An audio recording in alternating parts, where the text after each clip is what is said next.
Comment se fait-il que tu ne possèdes pas les clés? Le logis est dépourvu de vie. Ça ne peut pas être vrai, dis-je, mes jointures blanchies par la pression sur mon téléphone. Depuis son porche, le voisin d'en face me dévisageait, observant mes allers-retours devant ce qui fut autrefois ma maison.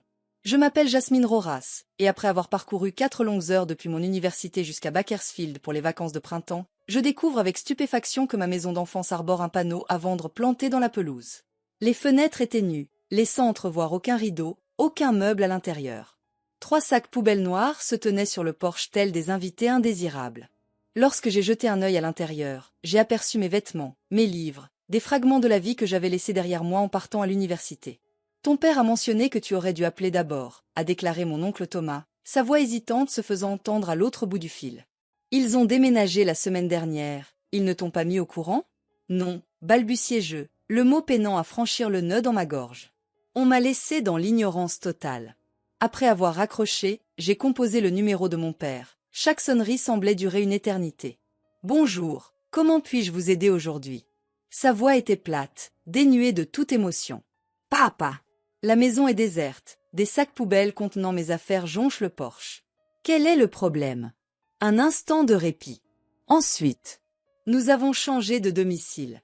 Tu es désormais un être adulte, assume-le. La communication fut brusquement interrompue. Je fixais mon téléphone, bouche bée. Je rappelais, mais ma voix s'écrasa contre le mur virtuel de sa boîte vocale. J'ai tenté ma chance avec le téléphone de ma mère, sans succès. Le téléphone de mon petit frère, muet comme une carpe. En un instant, j'avais été effacée de leur existence. Pas de préavis, pas d'au revoir, même pas la politesse d'une adresse de réexpédition. Je me tenais là, observant le coucher de soleil étirer de longues ombres sur ce qui fut autrefois mon jardin devant. L'érable que mon père et moi avions planté quand j'avais 8 ans se dressait toujours fièrement, ses branches s'étirant vers une maison qui ne nous appartenait plus. Chaque mois, je faisais parvenir une partie de ma bourse à la maison. J'avais su préserver un brillant 3,9 de moyenne en prêt droit, tout en jonglant avec un emploi à temps partiel. J'avais toujours été celui sur qui on pouvait compter, celui qui restait discret, celui qui ne cherchait jamais les ennuis. Et voilà ma récompense. Les larmes ont refusé de couler. Pas à ce moment-là. Au lieu de cela, j'ai décidé de ramasser ces sacs poubelles et de les charger dans ma voiture. J'ai fait l'enregistrement dans un motel pour la nuit, disposant avec soin mes biens sauvés sur le dessus de l'Irèche. Quelques manuels. Les vêtements d'hiver que j'avais laissés en arrière. Un cadre photo brisé renfermant un souvenir de ma famille sur la plage il y a 3 étés. Des sourires fleurissaient sur tous les visages. Tout le monde ment. Ce soir-là, j'ai pris une résolution. Si l'envie leur prenait de m'effacer, je me ferais un plaisir de leur rendre l'appareil. Je trancherais tous les liens. Et je construirais quelque chose qu'ils ne pourraient jamais me prendre. J'ai grandi en pensant que la famille était synonyme de soutien inconditionnel. Mes parents avaient émigré du Mexique avant ma naissance, et le culte de la famille était pratiquement notre religion domestique. Mon père enchaînait les doubles journées à l'usine de fabrication, pendant que ma mère s'occupait de l'entretien des maisons. Chaque jour, ils nous rappelaient leur sacrifice avec insistance. Mon père répétait souvent lors du dîner, « Nous sommes venus ici les mains vides pour que tu puisses avoir tout. » La clé de la réussite, c'est l'éducation. J'ai pris ces mots à la lettre. Pendant que les autres enfants s'amusaient en soirée, je me consacrais à mes études. Pendant que mes amis du lycée décrochaient des jobs d'été au centre commercial, j'ai effectué un stage au tribunal local. Mon admission à l'université avec une bourse de prêt droit était censée être le premier rendement sur leur investissement. Gabriel, mon petit frère, se démarquait. Il peinait à l'école, privilégiait les jeux vidéo aux livres, et s'était fait prendre en train de voler à 2 reprises. Cependant, mes parents n'ont jamais brandi la menace de le mettre à la porte. Ils l'ont protégé, soutenu, absous. Il trace son chemin, murmure-t-il. Peut-être est-ce pour cela que leur abandon m'a pris au dépourvu. La fille responsable s'est émancipée tandis que le fils tourmenté est resté sous leur aile. Ce soir-là, dans le motel, j'ai appelé le professeur Wilkins, mon professeur de droit constitutionnel qui était devenu un peu comme un mentor pour moi. Ils sont partis comme ça, sans prévenir? Elle demanda, sa voix trahissant son incrédulité. Je suis prêt à commencer. N'hésitez pas à me donner une phrase à paraphraser. Je suis un peu perdu quant à la prochaine étape à suivre. Pendant la pause, il m'est impossible de retourner exactement au dortoir, et là, ma voix a tremblé, l'émotion a finalement éclaté. Prête-moi une oreille, Jasmine. Viens squatter chez moi en attendant que les dortoirs rouvrent. Ensemble, nous trouverons la solution à cela. Le professeur Wilkins habitait en solitaire dans une maison victorienne remplie de livres et de 2 vieux chats. Elle m'a offert l'accès à sa chambre d'amis ainsi qu'une clé. Le temps n'a pas d'emprise sur nous, a-t-elle déclaré. Accorde toute ton attention à tes études. Durant ces vacances de printemps, au lieu de me détendre, je me suis plongé corps et âme dans mes recherches. Grâce à l'intervention du professeur Wilkins, j'ai décroché un stage estival en droit chez Riverton Law Partners, un cabinet spécialisé dans les affaires de discrimination en matière de logement. Je n'ai pas manqué de remarquer l'ironie de la situation. Domptez-le, conseilla le professeur Wilkins autour d'une tasse de thé un soir. Rien ne vaut une plaidoirie passionnée que celle issue d'une expérience personnelle. J'ai acquiescé, l'esprit encore hanté par les photos de famille que j'avais découvertes froissées au fond d'un sac poubelle. La célébration de mes 15 ans. Cérémonie de remise des diplômes du lycée. Tous les jalons que mes parents avaient célébrés, finalement jetés comme des déchets. Ce soir-là, j'ai décidé de mettre leur numéro sur liste noire. La totalité d'entre eux. Mon père, ma mère, mon frère, voire même mes tantes et oncles qui pourraient encourager leur comportement. Lorsqu'on me demandait des nouvelles de ma famille, je répondais simplement que nous avions perdu le fil. Pas de récit dramatique, pas de demande de sympathie. Je reconstruisais tout à partir de zéro, sans laisser la moindre place à la sentimentalité dans les fondations. Le stage d'été chez Riverton Law Partners a tout bouleversé. Ce qui avait commencé comme de la recherche basique et des courses de café a rapidement évolué lorsque mon superviseur, l'avocate Eleanor Grayson, a découvert mon talent pour tisser des liens avec les clients. « Tu possèdes quelque chose d'exceptionnel, Jasmine », m'a-t-elle dit après que j'ai aidé à apaiser une jeune mère confrontée à une expulsion. « Tu écoutes vraiment. » On m'a confié la tâche d'aider lors des entretiens d'admission, à la rencontre de familles poussées hors de logements abordables par des promoteurs, de locataires âgés confrontés à des augmentations de loyers illégales, d'étudiants aux prises avec des propriétaires prédateurs. Leur récit résonnait en moi de manière indescriptible. Une soirée, après une journée particulièrement éprouvante à interviewer 3 familles du même immeuble ayant reçu des avis d'expulsion simultanés, je suis restée tard pour organiser mes notes de dossier. À 21h, c'est Eleanor qui m'a découverte, entourée de papiers. « Veillez au clair de lune ?» elle demanda, appuyée nonchalamment contre le chambranle de la porte. J'ai mentionné que ces familles n'avaient nulle part où aller. Les développeurs leur proposent 2 semaines dans un motel en guise de compensation pour avoir rompu leur bail plus tôt. Eleanor laissa échapper un soupir mélancolique. Malheureusement, cela dépasse souvent ce que la loi exige. Je maintiens que ce n'est pas juste. Il est bien difficile de dénicher un nouveau logement en seulement 15 jours, surtout avec les cautions et le premier loyer à prévoir. Ces individus risquent de se retrouver sans abri. Eleanor concéda que le système était défaillant. Alors, quelle sera ta riposte face à cela? Cette question s'est accrochée à moi pendant des jours. Que pourrais-je bien faire, moi, étudiant en 2e année de pré-droit avec un stage en entreprise? L'éclair de génie surgit de nulle part, en plein milieu d'un ennuyeux séminaire obligatoire sur les aides financières universitaires. Lors de la présentation, il a été évoqué que les étudiants avaient la possibilité de postuler pour des subventions d'innovation sociale, une aide financière initiale pour des projets répondant aux besoins de la communauté. Il ne restait plus que 14 jours avant la date limite de dépôt des candidatures.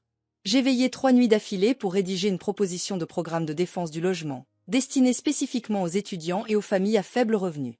J'ai baptisé cela l'initiative Zone de confort. Eleanor m'a apporté son expertise pour peaufiner les aspects juridiques, tandis que le professeur Wilkins a passé en revue la version finale de la demande. Pendant l'attente de nouvelles concernant la subvention, j'ai reçu le premier d'une série d'appels de mes parents. 6 mois s'étaient écoulés depuis qu'ils m'avaient abandonné lorsque j'ai reçu un message vocal de mon père. « Jasmine, ta mère est anxieuse à ton sujet. N'hésitez pas à nous passer un coup de fil. » Sans excuse, sans explication, juste une attente que je réponde à leur convocation comme une fille obéissante. Je n'ai pas donné suite. 3 jours plus tard, une nouvelle missive vocale. « Jasmine, tu te comportes comme si tu étais en plein concours de silence. Nous sommes le clan qui veille sur toi. » J'ai préservé le message, mais je n'ai pas donné suite. Les appels se multiplièrent en fréquence. Tour à tour, mon père, ma mère, parfois mon frère. Leur tonalité allait de l'exigeant à la suppliant. Personne n'a reconnu leurs actes.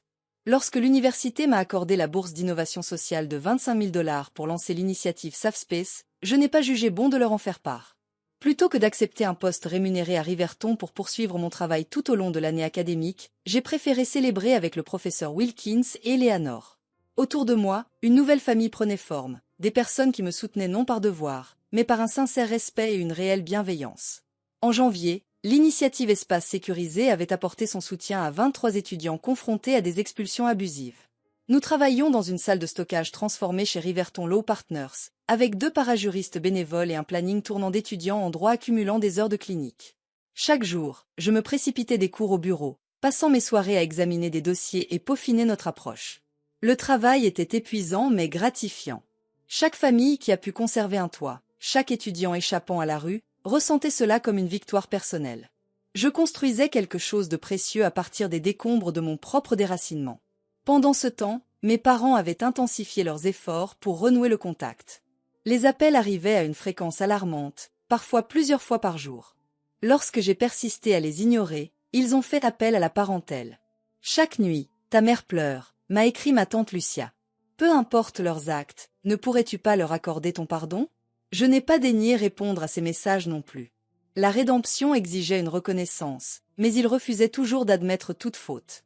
Un mardi après-midi de février, je me retrouvais en séance de conseil avec un étudiant de 2e année nommé Devin, qui avait découvert à son retour des vacances d'hiver que son propriétaire avait loué sa chambre à quelqu'un d'autre, malgré son bail payé. Alors que nous discutions de ces possibilités, le téléphone du bureau s'est mis à sonner. Au sein de l'initiative Espace Sécurisé, c'est Jasmine qui a pris l'appel, tout en adressant un geste d'excuse à Devin. « Serait-ce toi, aux délicates fleurs de jasmin ?» C'était la voix de ma mère. Mon estomac a chuté dans le vide. « Comment as-tu mis la main sur ce numéro ?»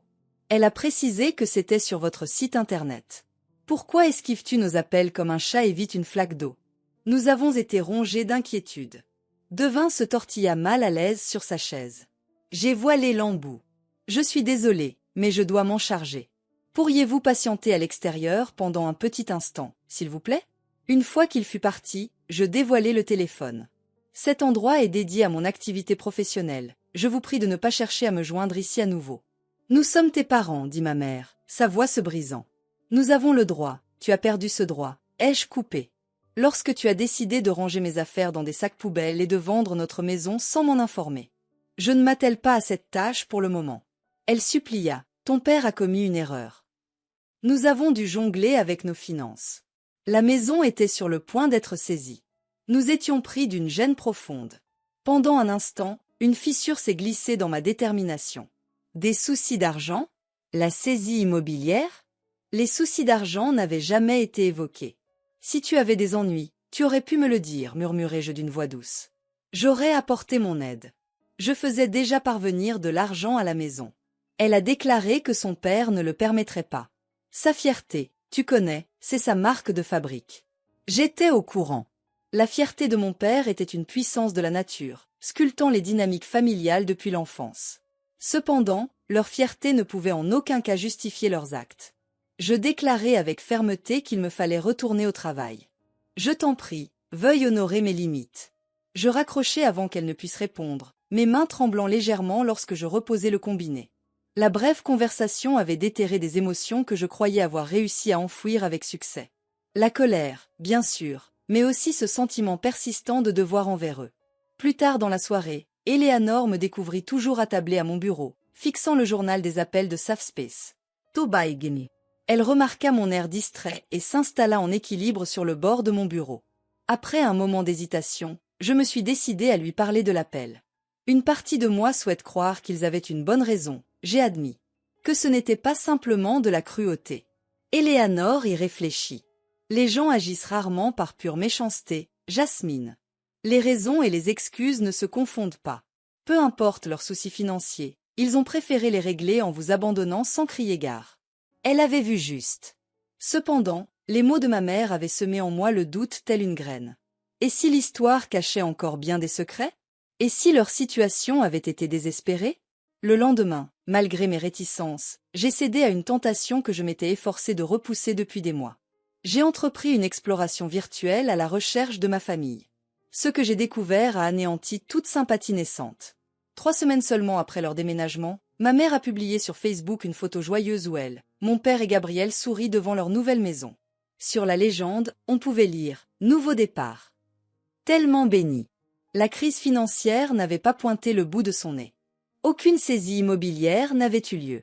Je venais tout juste de me rendre compte qu'ils avaient décidé de me laisser derrière eux. Les appels sans réponse s'accumulaient tels des flocons de neige tombant du ciel. Je suis désolé, mais je ne peux pas générer de paraphrase pour un nombre seul. Veuillez fournir une phrase ou une instruction que je pourrais réécrire de manière créative pour vous. Je suis désolé, mais votre demande n'est pas claire. Pouvez-vous reformuler ou poser une question plus précise? Le nombre de 100 est tellement rond, il est comme un cercle parfait dans le monde des chiffres. Les messages vocaux de mes parents ont évolué d'une tonalité exigeante à suppliante, parfois parsemés d'informations sur leur nouvelle vie, comme si nous étions en train d'avoir une conversation normale et continue au lieu d'être bombardés de manière unilatérale. En ce doux mois de mars, ma mère m'apprit que Gabriel avait été admis au collège communautaire. Il se plonge dans l'univers de la programmation informatique. Tu n'as jamais cessé de vanter son intelligence. En avril, mon père a annoncé que les voisins nous avaient apporté des tamals. Pas aussi délicieux que ceux de ta mère, mais ils font de leur mieux pour être accueillants. Ces mises à jour négligentes m'ont exaspéré bien plus que leurs demandes précédentes. Ils avançaient dans leur existence, tissant de nouveaux liens communautaires, célébrant des étapes importantes, pendant que je me débattais encore avec le traumatisme de leur abandon. Pendant ce temps, l'initiative Espace Sécurisé attirait l'attention. Une chaîne de télévision locale a diffusé un reportage sur notre travail, en interviewant plusieurs étudiants que nous avions aidés. Le journal universitaire a publié un article mettant en avant mon approche novatrice de la justice en matière de logement. Ces petits projecteurs ont fait exploser notre charge de travail de manière spectaculaire. Un après-midi, je fis remarquer à Eleanor qu'il nous fallait davantage de ressources, en désignant nos dossiers d'admission débordants. Plus de bénévoles, davantage d'espace, des financements accrus. Elle répliqua en laissant entendre qu'elle détenait peut-être la clé du problème. La Fondation Watkin lance un appel à projets pour ses subventions annuelles en faveur de la justice sociale. La récompense est conséquente, permettant d'embaucher du personnel et de louer des bureaux adéquats. L'épreuve de candidature était éprouvante. J'ai consacré des semaines à rédiger et retravailler notre proposition, à recueillir des témoignages de clients et à compiler des données sur l'insécurité du logement chez les étudiants. Le document final s'étalait sur 47 pages, exposant en détail la mission, la méthodologie et les impacts mesurables de SafeSpace. 2 jours après avoir soumis ma candidature, j'ai reçu un appel d'un numéro inconnu arborant l'indicatif régional de ma ville natale. « Bonjour, comment puis-je vous aider aujourd'hui ?» J'ai répondu avec prudence. « Jasmine, c'est madame. Le voisin d'accent grave côté, Hernandez. Le voisin d'autrefois. » Je n'avais pas échangé un mot avec elle depuis le jour où j'avais découvert la maison déserte. Elle poursuivit en demandant si c'était acceptable qu'elle ait téléphoné. « C'est par l'entremise de ton frère que j'ai obtenu ton numéro. Il a suggéré que tu pourrais ne pas répondre si tu voyais leur nom s'afficher sur l'identifiant de l'appelant. Mes défenses se sont dressées instantanément. Si l'on parle de renouer avec mes parents, non, coupe ATL. Pas exactement de manière directe. Il est question de la maison. La demeure de jadis. Il y a eu une intrusion la nuit dernière. Les forces de l'ordre soupçonnent qu'ils étaient à la recherche d'objets précieux. Bien sûr, l'endroit est désert. Ton père m'a demandé de vérifier si par hasard tu étais revenu chercher quelque chose. Il refusait de signaler un cambriolage s'il n'y avait que toi en cause. J'ai failli éclater de rire devant tant d'absurdités. Je n'ai pas remis les pieds là-bas depuis ce jour-là, madame. Le nom qui résonne comme une mélodie exotique dans les rues ensoleillées de la ville. En plus, je me retrouve sans clé désormais. C'est exactement ce que je lui ai dit, soupira-t-elle. Cependant, il y a une autre chose. L'intrus a laissé une trace de son passage. Une enveloppe portant ton nom. Les forces de l'ordre me l'ont confiée car je veille sur la propriété. Mon cœur a fait une pirouette. Quel est le contenu du message? Je n'ai pas encore ouvert cela. Elle l'a affirmé. C'est à toi que cela s'adresse. Cependant, cela a l'air d'être officiel. Il y a une empreinte de cabinet d'avocat dessus. Un courrier officiel à mon ancienne adresse? Il est hors de question que des documents juridiques me parviennent à cette adresse. Cela fait des lustres que j'ai communiqué ma nouvelle adresse. Pourrais-tu avoir la gentillesse de l'ouvrir? J'ai posé la question. Simplement, dis-moi ce que cela signifie. J'ai entendu le bruit du papier se déchirer, suivi d'un silence pesant. Madame, qui donc ose évoquer le mystérieux Hernandez? Il s'agit de l'héritage de votre grand-mère. Elle lâcha enfin. Ta grand-mère du côté de ta mère? Ao pais de sombreros et destacos. À l'âge de 13 ans, j'ai dû dire au revoir à ma grand-mère qui s'en était allée. Elle était à peine un souvenir dans ma mémoire. Et que dire de son domaine? On vous annonce que vous avez hérité d'une propriété à Oaxaca. Madame.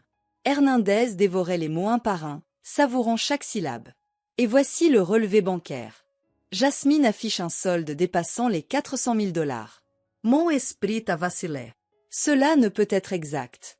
Ma grand-mère menait une vie empreinte de simplicité. Elle n'avait pas les moyens pour ce genre de dépenses. Le courrier indique que la propriété a été aménagée après son décès. Hôtel de luxe en copropriété. Ta part correspond au bénéfice de la vente de 2 unités. Je saisis un stylo, griffonnant comme une folle. Hernandez énonça d'une voix assurée les coordonnées du cabinet d'avocats. Mes doigts tremblaient alors que je tentais d'assimiler les implications. Peut-on savoir à quel moment cet héritage est devenu disponible? Madame. Hernandez marqua une pause, faisant crisser le papier. Bien sûr, je peux t'aider à reformuler des phrases en français pour leur donner un style plus créatif. N'hésite pas à me donner une phrase à réécrire. La décision a été scellée en mars dernier. Le mois de mars dernier. Un mois avant que mes parents ne me laissent tomber. Le timing ne pouvait être le fruit du hasard. Mon héritage était de notoriété pour eux. Et finalement, ils m'avaient laissé derrière eux. Pendant que je digérais encore le choc de l'héritage, la Fondation Watkin m'a contacté. Nous avions été choisis comme finalistes pour leur subvention, et il nous fallait préparer une présentation pour leur conseil d'administration. Dans des circonstances habituelles, cela aurait été une raison de festoyer. Le soutien de la Fondation métamorphoserait SafeSpace, autrefois simple initiative étudiante débrouillarde, en une association à but non lucratif légitime. Cependant, mon esprit était ailleurs. Les pensées tournoyant autour de l'héritage inattendu laissé par ma grand-mère. Après avoir échangé avec Eleanor, j'ai pris contact avec le cabinet d'avocats mexicain en charge de la succession. Toutes les informations ont été confirmées. L'héritage était bel et bien légitime. L'argent m'appartenait. Et, ce qui en dit long, une notification avait été envoyée à mes parents en tant que mes tuteurs légaux il y a plus d'1 an, alors que je n'avais que 19 ans. Lors d'un de nos dîners réguliers, j'ai confié au professeur Wilkins qu'il m'avait caché cela. Ils étaient au courant que j'allais recevoir cet héritage et pourtant ils ont quand même mis mes affaires dans des sacs poubelles. Elle déposa délicatement sa fourchette. « As-tu déjà pris le temps de te demander pourquoi ?»« L'argent, soupirai-je avec amertume. Ils ont sans doute estimé qu'ils méritaient cela davantage que moi. Peut-être, elle concéda. Cacher un héritage s'avère être une tâche ardue. Tu aurais fini par découvrir tôt ou tard. Peut-être qu'ils avaient prévu de me l'annoncer à leur manière. Pour me remplir de gratitude. Sous la dépendance. J'ai repoussé mon assiette avec dégoût. La faim s'est envolée. Ou peut-être qu'ils n'avaient jamais eu l'intention de me le dire. 3 jours avant la présentation de la Fondation Watkin, les fonds d'héritage ont été transférés sur mon compte. Je n'avais pas encore arrêté ma décision quant à l'utilisation de l'argent, mais sa simple présence offrait une étrange sensation de sécurité. Pour la première fois depuis la découverte de ma maison d'enfance vide, je me suis sentie libérée financièrement de mon passé. La présentation de Watkin était prévue un samedi après-midi de mai. 1 heure avant l'heure prévue, je me suis présentée au bureau du centre-ville de la Fondation, passant en revue mes notes dans le hall d'attente élégant. Nous avons sollicité une somme de 300 000 $ sur 3 ans pour étendre les services de SafeSpace au-delà de l'université vers la communauté élargie. Eleanor fit son entrée avec 20 minutes d'avance, vêtue d'un costume anthracite impeccable. « Prêt ?» elle demanda, installée à mes côtés. « Autant que possible », ai-je répondu en redressant ma propre veste soigneusement choisie. Un bleu profond comme l'océan. Expert, mais accessible. Elle prévint que le comité peut sembler strict, mais qu'il est soucieux de l'impact. Met en lumière les récits humains. L'impact transformateur de l'espace sécurisé sur les vies. Nous fûmes conduits dans une salle de réunion où 8 individus étaient assis autour d'une table lustrée. J'en ai identifié plusieurs grâce à mes recherches. Des chefs d'entreprise locaux, des philanthropes, un ancien juge. C'est le directeur de la fondation, en personne, William Watkin, qui s'est levé pour nous saluer. Mademoiselle. Mademoiselle Roras, la magicienne des chiffres. Grayson, sois le bienvenu, lança-t-il en désignant la zone de présentation. Votre proposition écrite nous a véritablement impressionnés. Démontrez-nous pourquoi SafeSpace mérite notre soutien. J'ai relié mon ordinateur portable à leur projecteur et j'ai commencé. La présentation a retracé le parcours de SafeSpace, passant d'un projet étudiant à une ressource communautaire, mettant en lumière des cas clés et des impacts systémiques. Eleanor a apporté un éclairage juridique en expliquant comment notre modèle comblait les lacunes des services existants. Après 20 minutes de présentation de notre vision d'expansion, la porte de la salle de réunion s'ouvrit. Un murmure s'échappa des lèvres de l'assistant de la fondation à l'oreille de monsieur Watkin, acquiesça d'un léger mouvement de tête. Je vous prie de bien vouloir excuser cette brève interruption, monsieur Watkin a déclaré. Mademoiselle Roras, des individus se présentent ici en prétendant être de ta parenté. Ils sont vraiment déterminés à s'entretenir avec vous. Mon cœur a fait une pause. Et ma tribu, me demandez-vous? Il paraît que c'est urgent, ajouta-t-il, l'air mal à l'aise.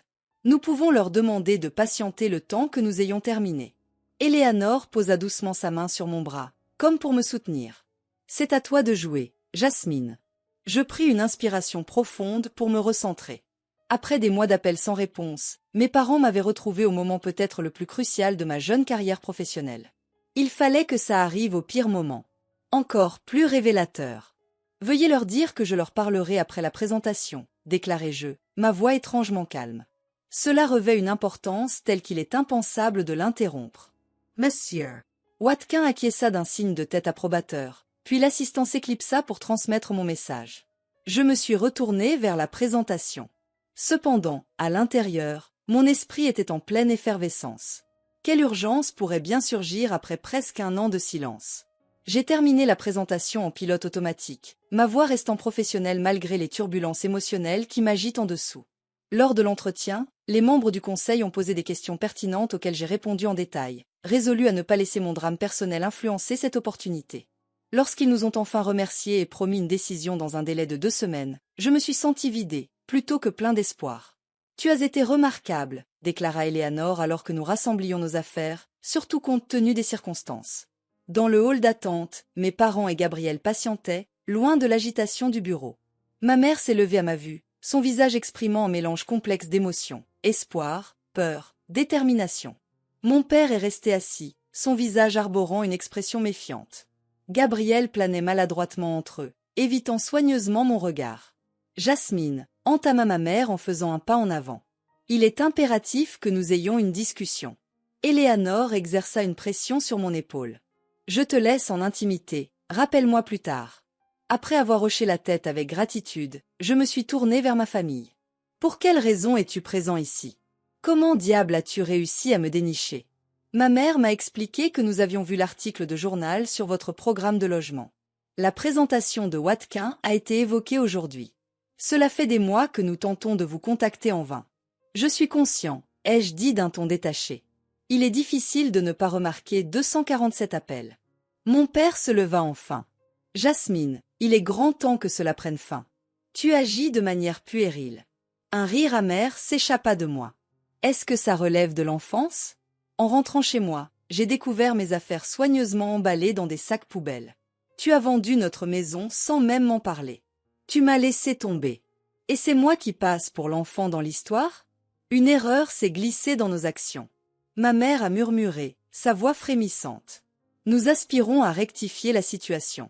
Tu veux maintenant rectifier le tir? J'interrogeai. Déjà un an s'est écoulé? Et si je reconstruisais ma vie entière sans toi? Pourquoi à cet instant précis? Gabriel se tortilla mal à Elias. Écoute-les attentivement, Jess. Je suis au courant de l'héritage, ai-je déclaré d'un ton plat. Est-ce la raison pour laquelle tu t'intéresses soudainement à la réconciliation? Est-ce parce que l'argent est enfin arrivé? Le visage de mon père s'assombrit. Tu n'as jamais manqué une occasion de porter un jugement hâtif. Et toi, tu as toujours été si prompt à rejeter, répliquai-je. En mars dernier, tu étais déjà au courant de l'héritage de ma grand-mère. Tu m'as caché la vérité, puis m'as jeté comme un vieux jouet. Les pupilles de ma mère se sont dilatées. As-tu conscience de cela? Je suis au courant de tout, j'ai affirmé. Quelle est donc ta convoitise en cet instant précis? L'espace d'accueil de la fondation n'était pas l'endroit idéal pour régler des comptes familiaux, alors nous avons décidé de nous installer dans un café à proximité. J'étais assis en face d'eux, gardant une distance physique et émotionnelle alors qu'ils tentaient d'expliquer l'inexplicable. Nous étions gênés, avoua ma mère en berçant son café intact. La saisie immobilière. Le travail de ton père a disparu et mes ménages ne suffisaient pas à combler le manque. Nous étions dans l'incapacité de vous informer. Plutôt que de solliciter de l'aide, tu as choisi de m'abandonner. Bien sûr, je peux vous aider à reformuler des phrases en français pour les rendre plus créatives. N'hésitez pas à me donner une phrase à paraphraser. Mon père m'a expliqué que nous avons découvert l'argent de ta grand-mère juste après ton départ pour le semestre de printemps. Les avocats ont affirmé que tu hériterais à tes 21 ans. Nous pensions. Nous pensions qu'en déménageant, en recommençant quelque part de nouveau, nous pourrions arranger nos finances avant que tu ne découvres. En me laissant sans rien, en vendant la maison, nous étions pris de panique, a déclaré ma mère. Ton père pensait que tu serais mieux sans nos soucis. Tu avais décroché ta bourse. Les amis de ta vie estudiantine. Et là, j'ai appuyé avec force. Pourquoi cette volte-face soudaine? Leurs regards se croisèrent. Gabriel prit la parole. Jazz, une erreur monumentale a été commise. Ils ont désormais cette connaissance. Mon père a ajouté d'un ton bourru, ce truc de zone de sécurité. Dans le journal. Nous avons été témoins de vos exploits. Et c'est à ce moment-là que nous avons pris conscience que nous avions égaré quelque chose de précieux. Ta fille qui a réussi. J'ai traduit avec amertume. Non, ma mère a tenu bon. Les clans familiaux. Le lien qui nous unit. J'ai scruté ces derniers avec attention. Ces individus qui avaient façonné ma jeunesse, pour ensuite la briser en 1000 morceaux. Ma mère semblait avoir pris de l'âge, des mèches grises se détachant nettement dans sa chevelure sombre. Mon père donnait l'impression d'être diminué, ses épaules affaissées sous sa veste usée. Gabriel avait pris un pouce en taille, ses traits juvéniles évoluant vers la maturité. Enfin, j'ai annoncé avoir érigé une nouvelle existence. Nouvelle connexion se crée. Des personnes qui m'apprécient pour ce que je suis, indépendamment de mes réussites. Mon père a tenu à souligner que nous sommes toujours ta famille. J'ai soutenu son regard sans ciller. Les membres de la famille ne devraient pas reléguer tes affaires dans des sacs poubelles. En me levant de la table, j'ai déposé une somme suffisante pour régler toutes nos consommations et me suis apprêté à partir. Je n'ai pas besoin de boucler la boucle. J'ai avancé vers l'avant. Cependant, si tu souhaites réellement te racheter, commence par honorer mes limites. Alors que je m'éloignais, une sensation inattendue m'a envahi. Ni satisfaction, ni reparation. Cependant, une force tranquille. J'avais affronté mes abandonneurs à ma manière, et j'étais reparti entier. Le lendemain matin, la Fondation Watkin a passé un coup de fil. L'initiative Espace Sécurisé s'est vue octroyer le montant total de la subvention, assorti d'une somme supplémentaire de 50 000 $ pour les dépenses opérationnelles. Cet après-midi-là, un média national m'a contacté pour annoncer que l'initiative SafeSpace avait reçu le montant total de la subvention ainsi qu'un supplément de 50 000 $ pour les dépenses opérationnelles. Cet après-midi-là, un média national m'a contacté pour inclure SafeSpace dans un segment sur des approches innovantes de la justice en matière de logement. Lorsque l'histoire a été diffusée, des semaines plus tard, des millions de téléspectateurs l'ont vue, y compris, j'ai appris plus tard, mes parents. Ils n'ont jamais rappelé. Parfois, la famille que l'on se crée devient plus solide que celle dans laquelle on est né. En regardant vers mon avenir, je savais que je ne mesurerais plus jamais ma valeur à travers les yeux de quelqu'un d'autre.